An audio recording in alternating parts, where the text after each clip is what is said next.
లోకమందెవడైనా లోభిమానవుడున్న భిక్షమర్థికి చేత పెట్టలేడు. లోకమందెవడైనా లోభిమానవుడున్న భిక్షమర్థికి చేత పెట్టలేడు. తాను పెట్టకయున్న తగవు పుట్టదుగాని యొరుళ్ళు పెట్టంగా చూచి ఓర్వలేడు.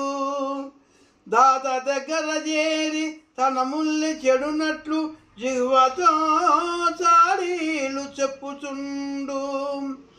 ఫలము విఘ్నంబైన బలు సంతసమునందు మేలు కలిగిన జాల మిడుకుచుండు.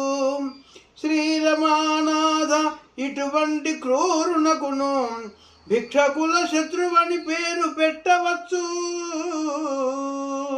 భూషణ వికాస శ్రీధర్మపుర నివాస దుష్ట సంహార నరసింహ దురిత దూర. ఓ నరసింహ, ఈ లోకములో పిసినారి అడిగిన వాడికి ఏమీ ఇవ్వలేడు, అయినా తగవు లేదు. ఇచ్చేవాడిని చూసి సహించలేడు. వారి దగ్గరకు చేరి తన సొమ్మంతా పోతున్నట్టులా నేరాలు చెబుతాడు.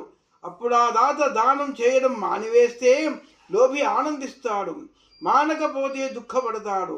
లక్ష్మీనాథ, ఇటువంటి క్రూరులకు భిక్షగాండ్ర శత్రువు అని పేరు పెట్టవచ్చును.